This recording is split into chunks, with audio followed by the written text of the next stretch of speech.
Good morning, John Q. This is the United States of Amnesia, broadcasting today as every day from somewhere between memory and forgetfulness. Today's headline: White is the new black. Sure it is. And Donald Trump deserves the Nobel Peace Prize. Give me a break. White America is not becoming black. White America is becoming frightened. And frightened people are dangerous, especially when they suffer from historical amnesia. Because if this country remembered anything at all honestly, nobody would dare compare modern white anxiety to black history in America. Black men could fight the Kaiser overseas and still be murdered for returning home in uniform in Mississippi. That happened here. Not in some distant dictatorship, not in a history book from another civilization. Here, in the good old US of A. Men fought for the flag overseas and were lynched beneath it at home because white America could tolerate black sacrifice, but not black pride. And now the melting pot is finally beginning to work. The faces are changing. The schools are changing. The Congress they assumed would belong to them forever is changing, and suddenly maps are being redrawn across the South like surgeons carving flesh.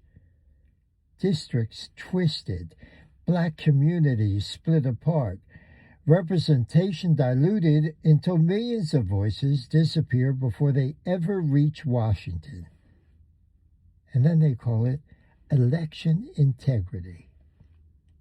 America always renames its sins before repeating them. Jim Crow became states' rights, segregation became local control, suppression became security. Because beneath all the speeches sits the oldest fear in American history. What happens when whiteness no longer guarantees power?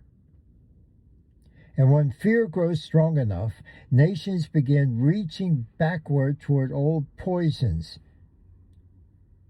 Today they speak openly about immigrants poisoning the blood. They whisper about demographic replacement. They talk about preserving real America as though citizenship belongs to bloodlines instead of ideals. And history teaches us something terrifying. Once a nation begins talking about blood purity, the distance between rhetoric and policy becomes very short. America has already flirted with eugenics once before. The country sterilized the poor, sterilized black women, sterilized the disabled, sterilized people declared unfit by politicians and doctors who called prejudice science. That happened here too.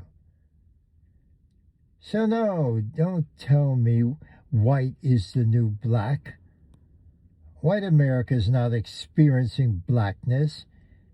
It is experiencing uncertainty. And uncertainty feels unbearable to people raised believing the future belonged exclusively to them. But the melting pot is working now, whether they like it or not.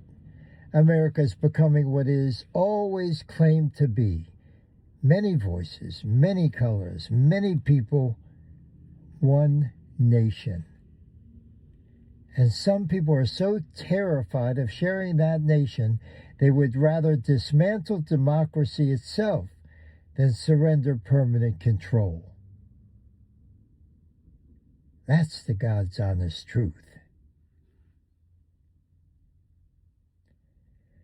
This is Good Morning John Q. Truth is virtue, amnesia a sin. Remember.